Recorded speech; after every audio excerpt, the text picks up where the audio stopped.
Today, I'm with James Ellender, CEO of ActiveXchange. Now, James has grown up in the leisure industry, starting on the front line of his local leisure centre in 1998. I think it was Five Dock, if I remember correctly. Since then, he's worked in senior executive roles for some of the largest leisure operators across Australia and New Zealand, including the YMCA, Belgravia Leisure, and is actively involved in industry bodies and is a member of the academic board at the Australian College of Physical Education. Now, over the years, James has built an extensive understanding of the challenges and opportunities that collaboration can bring across the private, non-for-profit, government, health, and sport. Passionate about leaving a legacy of change in our sector, is understood, valued, and funded. And as founder, James is committed to harnessing the power of data to drive decision-making, to foster early activity, intervention, health outcomes for all ActiveXchange partners. Now, in the last few years, James was the New South Wales State Manager for Belgravia Leisure, before going to be the GM Marketing and Strategy at Belgravia Leisure, before taking up the role at ActiveXchange as the CEO. Now, I've worked with James in a number of capacities. I've been his contract partner, plus James was my manager when I was at Belgravia Leisure, keeping me in check a few years ago. So I'm really excited to speak to you today, James. How are you going? Really good, Dave. Really good. That was a lot to get through. Sorry about that. But, yeah. No, I'm going really well. I'm looking forward to this too. I was only reflecting the other day when we sat down in the office at Auburn. And I said, "What do you want to do?" And he said, I want to be the head of the system." I said, "What?" Wow. And here we are talking about the system. Yeah, you remember that? That's crazy. Yeah, that was fond memories at Auburn. So it's still going strong over there. So that's brilliant. And so we'll kick straight into it, James. So what does well-being mean to you? Yeah, it's a good question. To me, personally, just to not to oversimplify, but it's about body and mind, and all the different things that, if you had a wheel around that factor into how you feel, and how you feel is not just physical, it's your emotions, it's your mental health. And I think these days we need to put so much more emphasis on the latter, and mental well-being. I think we all have ups and downs and blues, and blue days and bright days, and I think it's been able to be able to acknowledge that, recognize it, and have a good sense of it for yourself. I love leading a good life, and I think you need to well-being. Without it, it's really hard to lead a good life. Yeah, I think from what I'm gathering there, it's that balance, isn't it? And having worked with you, you're someone that really gets it all in. Like you'll squeeze it all out in terms of time and context switching. And so I'm really interested when you're working so hard at so many different levels. Like what do you do to keep your well-being kind of in check? Yeah, look, I am a bit intense at times, and I think people that know me for longer know that it's just a passion, but it can consume you. So I think the thing that I've always been taught, and particularly in the latter stages when you get really busy, and I've got two kids, one's under 2 and one's just started school, so busy. And they want your time. So you've just, the thing that you've got to self-manage, and you need to identify when you're not going to be able to train like you want to train, and do things that, allow you to sort of be okay with that. But then when you do train, love it and enjoy it, and enjoy your quiet time to yourself. But I train a lot. I'm pretty active, so the day usually starts at about, quarter to 5:30. My wife's already left. She's gone to the gym. She gets there at 5, and then I get up and I go at 6, and then she gets back, and then I get back, and then she goes to takes the kids to school, and I take the dog for a walk. But I train every day. So, And if I've got an early meeting or I'm traveling, I train the afternoons, you know, and that's a run, or it's going to my local gym just on, you know, in Des Moines and having a session with, you know, the body fit crew. But yeah, I need that. It sort of is almost like a pressure valve that you let go once you go and have a good workout, or I don't know what I'm going to do in a couple of years, but I can still train like that and I enjoy it. You know, I used to play sport.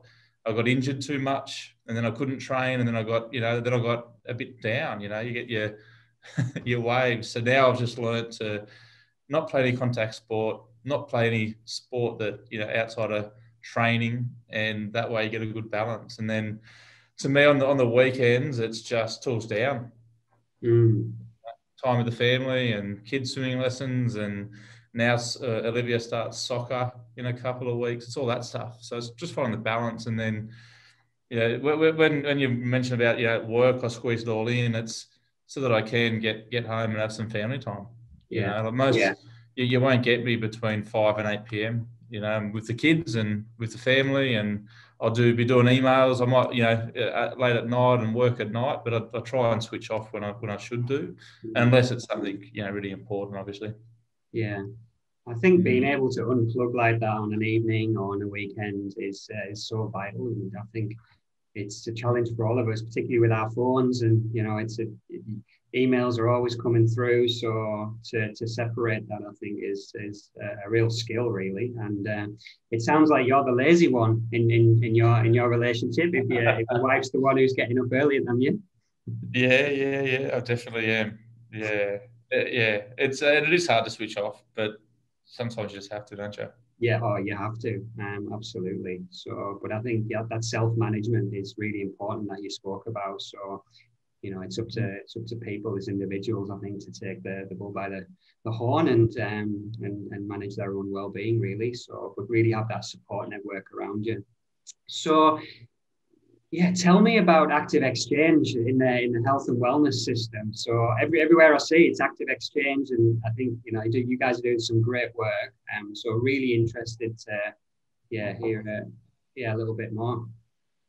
Yeah, good that you're hearing about us. But it's really it's a really exciting thing that we're doing. I've sort of how I came across it was back, you know, when I was at Belgravia, and they took up an account. And I think it was one of the first organisations to take up an account. So this was back when Alex Burrows, our founder, was talking about this, you know, unlocking data and, you know, stuff locked away in old systems, and such an opportunity around this rich information and this industry and sector full of data.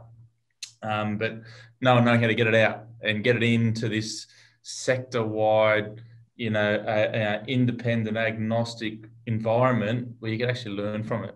And so I picked up the contract and thought, all right, well, what is this thing? And there wasn't much behind it then, because it was all based on coming across from the UK. So ActiveXchange today has come a long way in 3 years, but you know, it started out trying to really solve a couple of problems. You know, was one person more likely to exercise or train or be a member of a facility than somebody else? And why is one facility able to absorb more demand than another?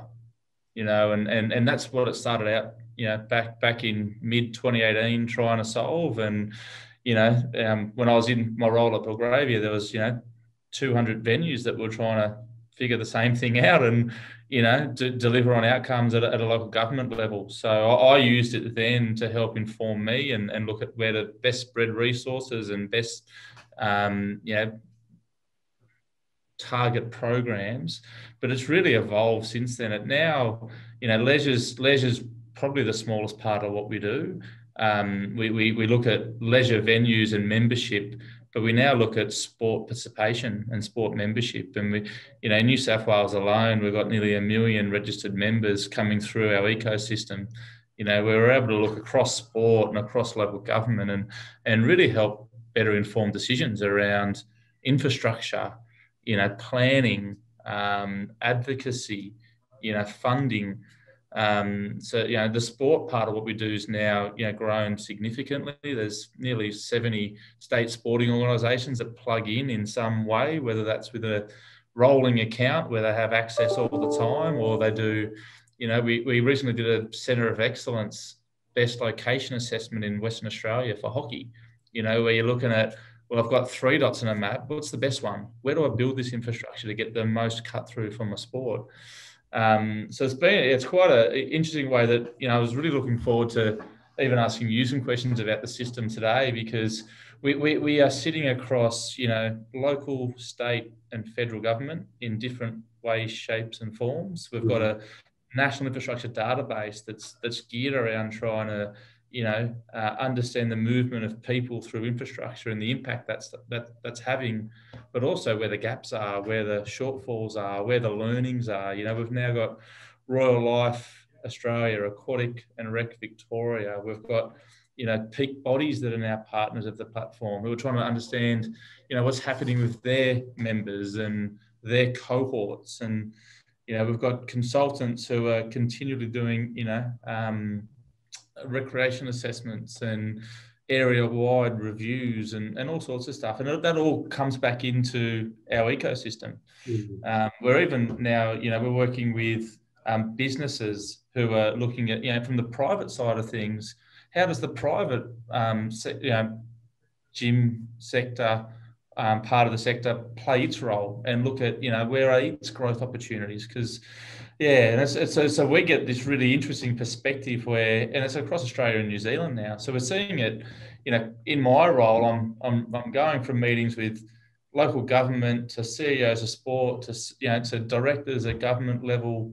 And it's really interesting, sort of tying it all together and trying to create comfort around data.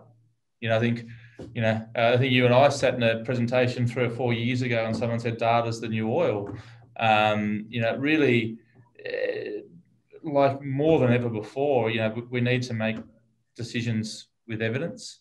And so ActiveXchange is trying to help that, whether it's a facility, a state, a sport, a business, but really saying there's this enormous amount of data sitting in there, and it is possible to do it the right way. Yeah, and obviously you're trying to empower this data and shape a more informed system, as you say, and connect it. And but you've got all these different stakeholders, and the system's ever moving, and there's new people taking on roles, and things change, pandemics come in, there's new governments. Obviously you've got a really unique perspective of where you're sitting, because you're listening and you consulting with all these people. But the challenge, I suppose, is bringing everybody along on the journey. How are you doing that? Because obviously you guys are just one team, and so just interested to hear about that.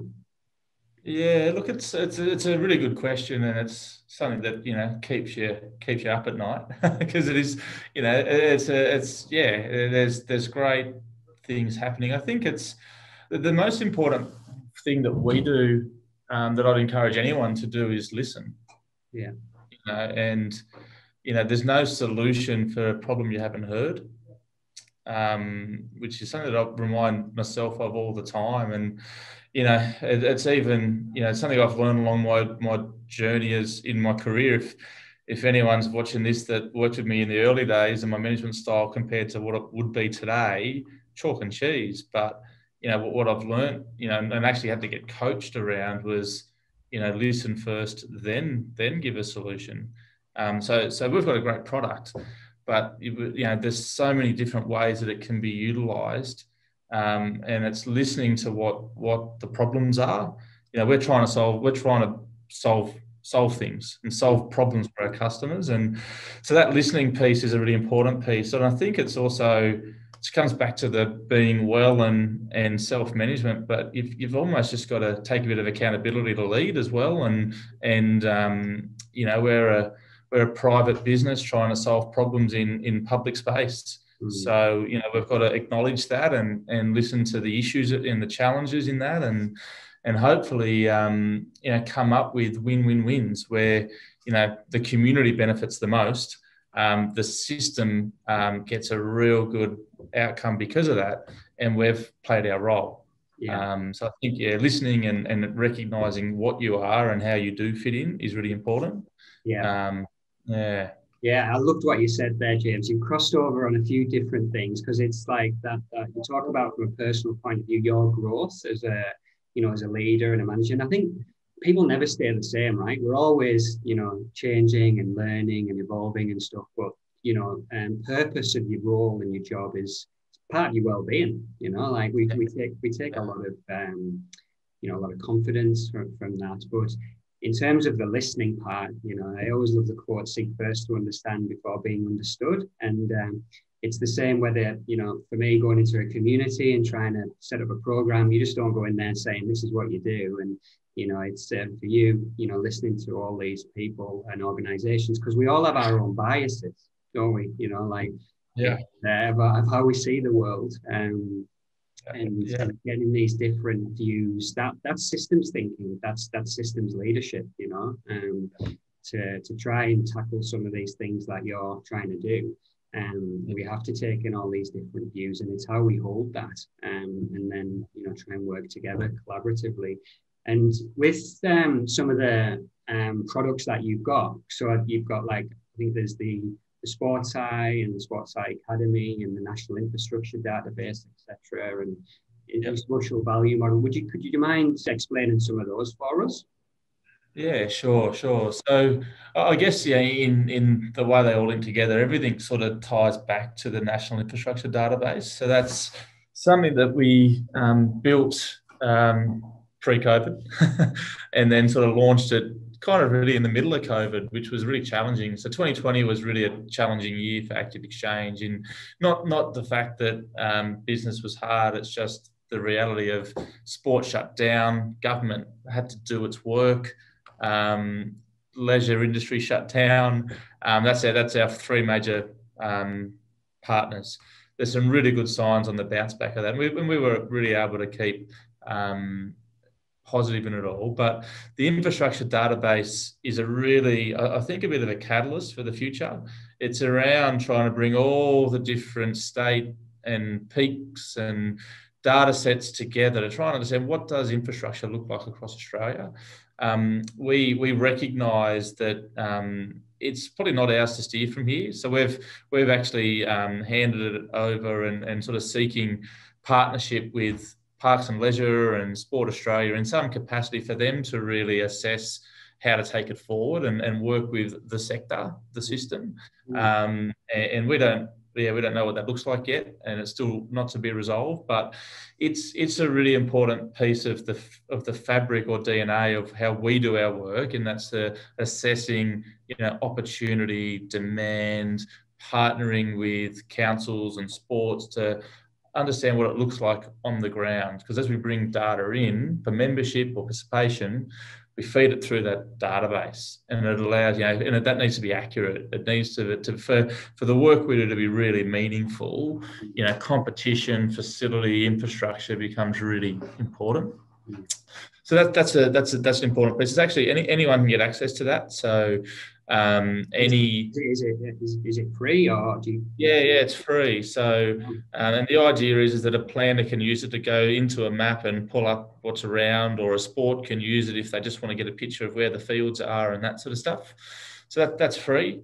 And then we have different products for the different stakeholders. So operators, being we run venues, we've got a purpose-built product for that, where, by bringing data in, we can help them grow, we can help them demonstrate value, report on community impact, because of all the different data that we're bringing in alongside their membership. And we can help them compare to the sector because we've got so many different people in.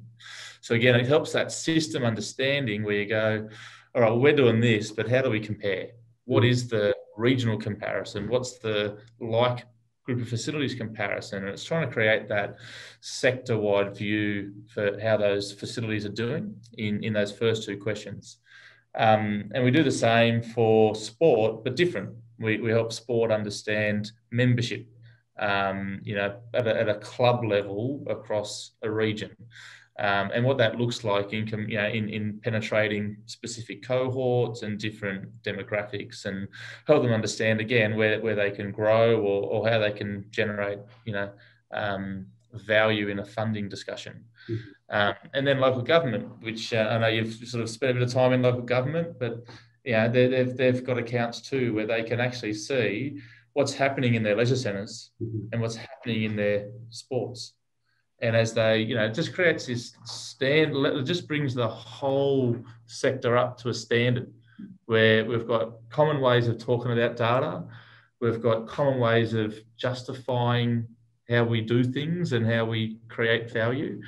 And then with all of that, spits out the idea of social value, which is something that we've been doing for a little while now in leisure centres, which I get really excited about. And, I know even when I was back in other organisations, I was always searching for this because, being an ex-PE teacher and that ilk, you sort of, the first thing you learn about in PE teaching is prevention versus cure, and all these, these conversations have been around for a long time. But I think, and we think, that the model is a great example of, it's a conversation starter. It's a model, so it's going to have limitations. But in leisure centres, you collect a lot of data around who is doing what and for how long and what intensity, and if they keep coming back and if they stop, and all that stuff actually can be linked back to other metrics that have been built over time that link to health system savings, educational system savings, or drowning prevention costs.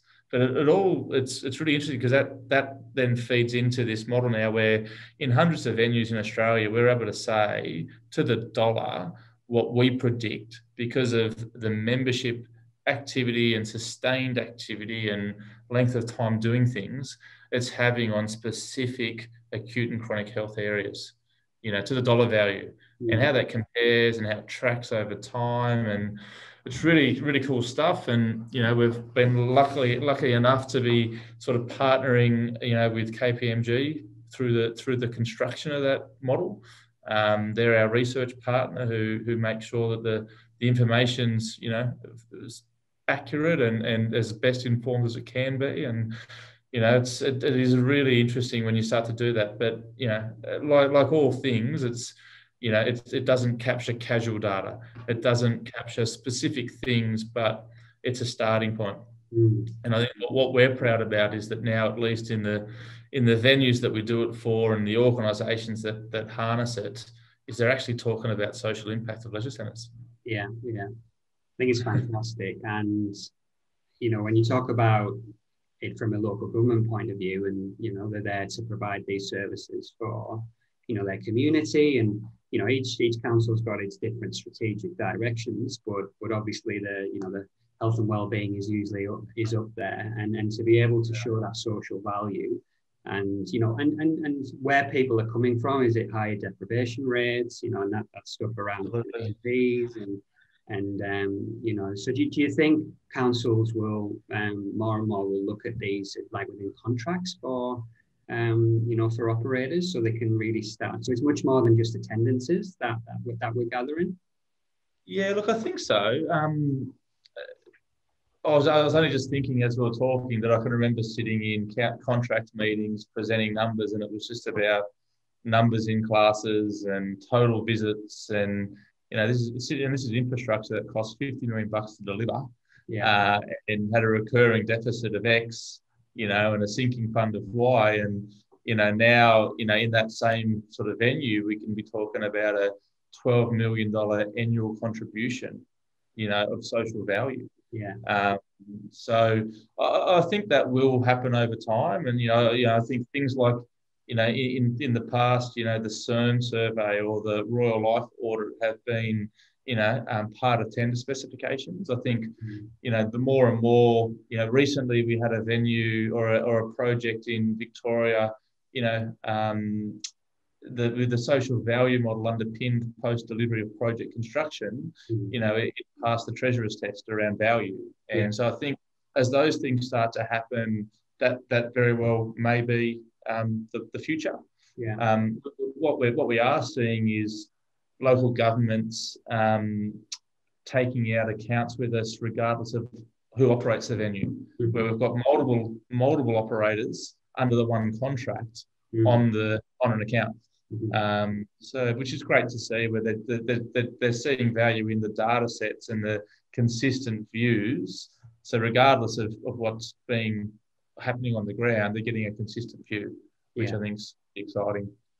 Yeah, I agree. And I think that the more we can report on social value, and this is my bias, we've been talking about biases with, systems thinking, and but, if you look at the UK, and they've gone through austerity and with their leisure facilities, and the industry, it's been focused on driving, efficiencies and revenue, but then that's impacted actually, service delivery and stuff. And I think if we can articulate the value of what we're doing, and how much that saves on the health system, it's the better I think we'll be, and be able to reduce some of those chronic diseases. So, but again, that's my bias. And in terms of you've worked on multiple sides of the system, as we've talked about, and you've, I suppose, got this helicopter view, trying to transform the system, and how it interacts and engages, from and measures outcomes really. Where are we now, do you think, in terms of measuring the system, or our sector, and where do you want to get to? Oh, it's a good one. Yeah. I think, and so if we're talking about the sector, not the system, the sector here. It's a really, COVID highlighted where we're at, I think. And so what I mean by that is, I remember it really well, because firstly, when COVID hit, I wasn't in this role. And I was closing down hundreds of venues in an instant. But I was searching for numbers, and I was looking around us as a sector, in comparison to hospitality or retail or the education sector, and they were just spitting out numbers immediately about the impact. When we close next week, this is what happens. And it wasn't a bunch of owners or operators getting together to try and make up some numbers. They just had them. And it's because they're mature, data-driven sectors that have realised as a market to grow, you've got to have some shared data that can really present the reality. And I think I forget the numbers that were thrown around, but they knew straight away what tourism was going to lose a day. Every day it was closed. And I think that shone a bit of a light on our sector. And I'd love to think in 10 years from now, with some of the work that we're doing, we would be well positioned. We were luckily enough to get engaged by an advisory group who are working for a group of operators in the sector in the leisure space to run a social value report for all of the venues that we tracked across private, not-for-profit and government run in Australia. And we did a comparison report of, so just after I started, the 12 months prior to COVID and the 12 months including the 6 months of COVID. So 12 months, 1 year included the last 6 months, which was COVID. And it was dramatic. It was a 165 million year, the previous year in social value, dropping by 70 mil in the second year because things were closed. And now, obviously, people are off doing other things, but not everyone. But this is, again, it's the measurement and the ability to talk with numbers. We straight away, we could see just in those venues that we tracked, by being closed, there was a 78% drop in dementia savings. There was an 80% drop in mental health savings. It was an 82% drop in cardiovascular disease savings. Now imagine we had those stats the day we were going to close, and we had them across the sector at scale. Yeah. Suddenly gyms might not be the last to reopen. That's when you'd be able to lobby government then in the advocacy piece, isn't it? And it was being able to tell that story around data. Yeah. Interesting. Yeah. Well, I think, you keep doing what you're doing. I think we can get there with, being able to have better data to be able to, tell that story.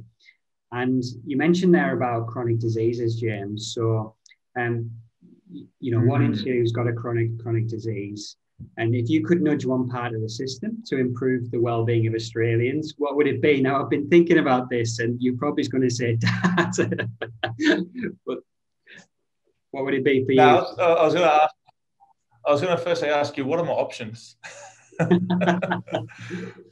Well, it's an interesting question, because from a systems point of view, there's never just one, kind of solution, because there's so many, but it's entirely up to you. What springs to mind. Yeah. Oh, look, a couple of things. I won't give you just one, but look, I think looking at our data and looking at, it's a really complex thing to answer, but I just look at the number one factor that dropped in social value by leisure centres being closed was cardiovascular disease, and I think it's got to be right up there with the number one cause of death or leading issue. And I think just nudging the system around exercise, and I think exercise. But what I mean is, I think the most important part is education. Because I think the correlation between education and exercise and well-being, that number is just never, that correlation is just never going away. So I think if there was one part of the system to nudge for the health and well-being, I would have thought it's around education and instilling in our young people the importance of being active and social. So cardiovascular disease, and I heard a frightening stat not that long ago around single person households will be the number one household by the mid 2030s, and that then and then isolation is as chronic a health issue as smoking a packet of cigarettes a day. And so I bundle up those couple of things and just look at leisure centres and our system. Our role in the system is huge in all of that. And I think we need better in planning decisions, we need better infrastructure decisions, we need a larger share of the health budget. But that's all things that, if I was nudging one part, I'd say give us 0.5% of the health budget in our sector. Yeah. So in terms of yourself personally in the system, and how do you contribute to it, and how do you want to influence it? Yeah. Oh, look, I think I've always really enjoyed the social part of our sector. So I've sat on the ARI committee. I've sat on steering groups. I've got a responsibility as the CEO of ActiveXchange to instill what we do as what and the value that we create. But I think it's just being available. I've mentored before. I'm the alumni chair at ACPE, and I'm the role on the academic governance board gives a good chance to have a different perspective. And that's great, because I get to sit on course advisory committees, and ACPE is now looking at a community health degree. Where they weren't thinking about that a few years ago. And that's not because of me, but it's because, but I'm able to sit on that and actually talk about, the importance of that. And having, been in a large organisation before that had workforces, you can say that there's roles that they're genuine. With that degree will lead to a genuine employment in this sector down the track. And I think they're the things that, in terms of contributing, it's not about my job, it's about actually, creating this network of community health-minded people, and yes, just getting involved in lots of those sort of things is how I contribute. I don't do a lot of lobbying. I do a lot of listening and try and find out where I can be of value. Yeah. Well, James, you certainly do a lot for the sector and the system, and it's really enjoy watching your career, I suppose, from an observer grow. And I think you've got a great opportunity with ActiveXchange, over the coming years to really, transform and support the sector and connect it, and to be obviously through data. So I suppose I just wanted to thank you as well for supporting me when you were my manager, and I definitely learned a lot from you. While my time at Belgravia. But is there anything that you want to ask me, or you mentioned that earlier on? Yeah. You've always challenged me, James. Oh, look, I feel like we're doing a professional development review here, but anyway, Dave, yeah, look, as I said, when we caught up those years ago, you were very focused around the system, and I think what you showed me and a lot of people around you is that get a few of those things right, and the system can be really collective. Like it's Auburn was a great example where I remember the reality was there was a challenging financial environment on just in new centre opening at the wrong time, and on the back of some challenges, and you just put your head down and started networking and started thinking about what parts of the system you could bring in, and I thought that taught a lot of people a lot of things around us, the opportunity.